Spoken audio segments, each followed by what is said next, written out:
The year is 2005. Banksy, the elusive British street artist, was gaining international attention.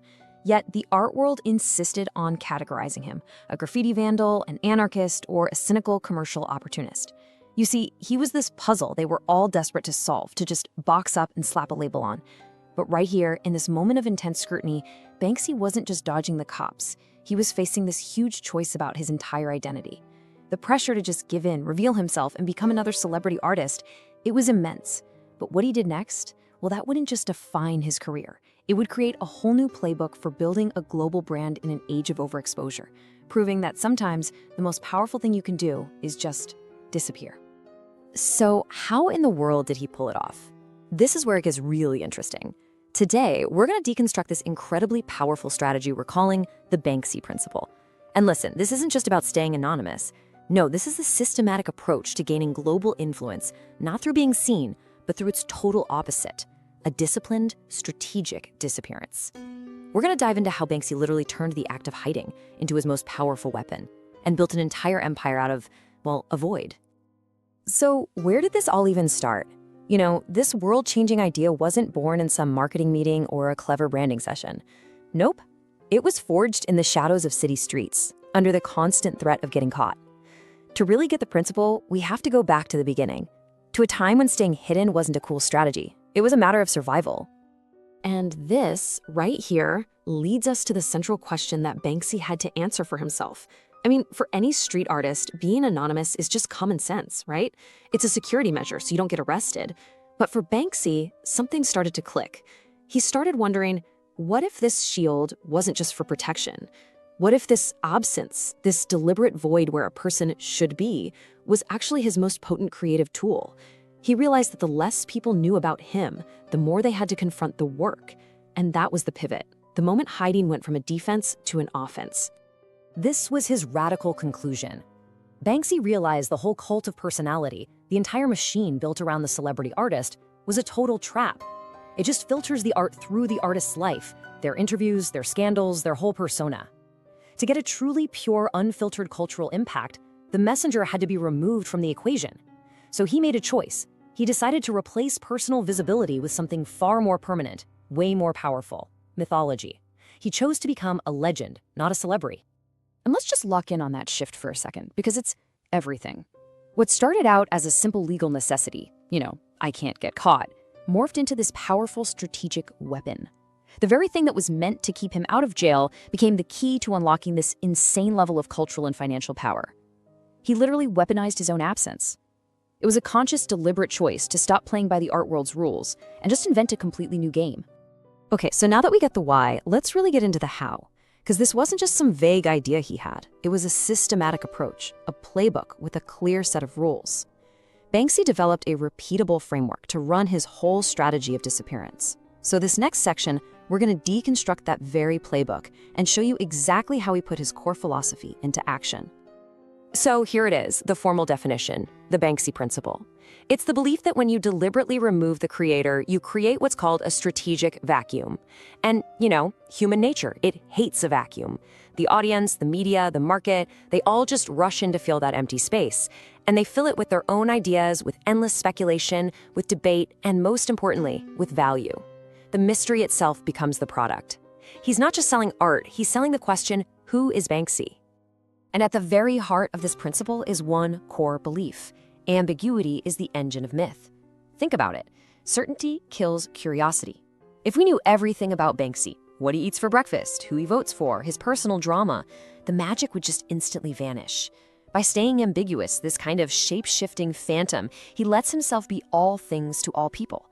He becomes a symbol, a vessel for our own ideas about rebellion, art, and society. That ambiguity, that's the fuel that keeps the myth of Banksy burning bright. So, the principle is built on three main pillars. You can think of these as the operating system for his entire project. First up, the Anonymity as Autonomy Mandate. Basically, total invisibility gives you total creative freedom. You don't answer to anyone. Second, the Contextual Shock Protocol. This is all about where and how the art shows up, using the location itself as part of the message to stir up the most debate. And third, the Calculated Scarcity Loop. This is the economic engine, meticulously controlling supply to make demand and value just shoot through the roof.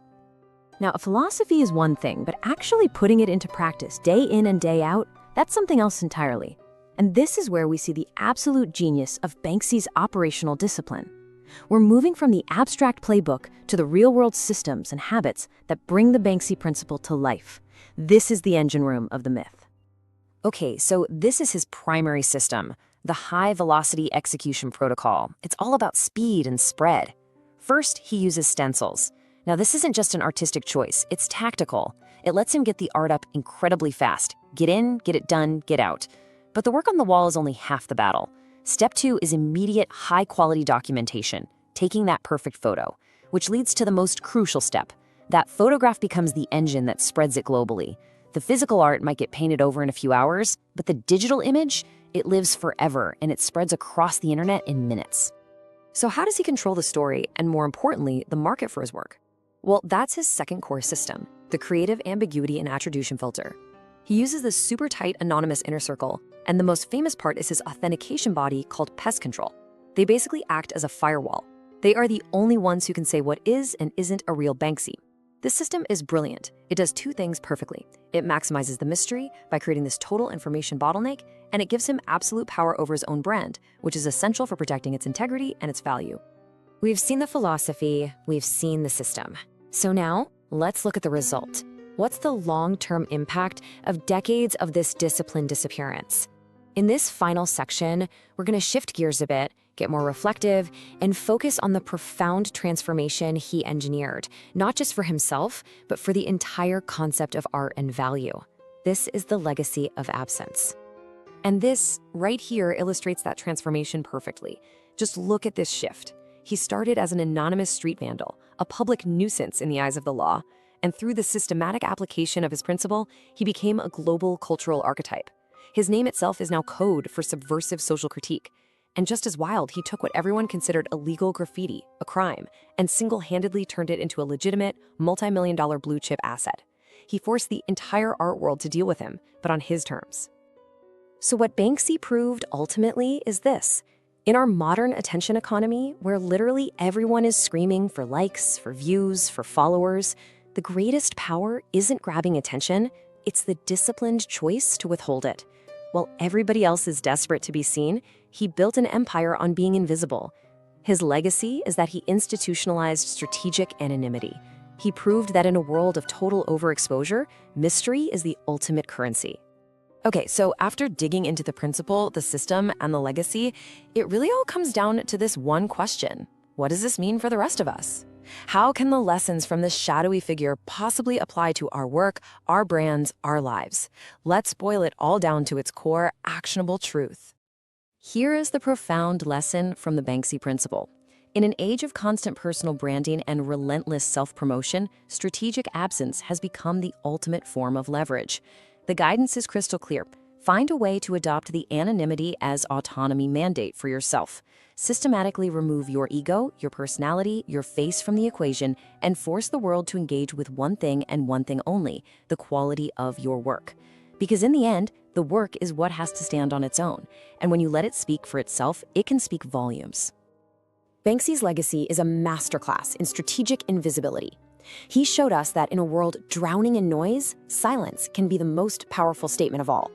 So let's remember, he built his empire on this profound truth, that when everyone is visible, the invisible is the most powerful.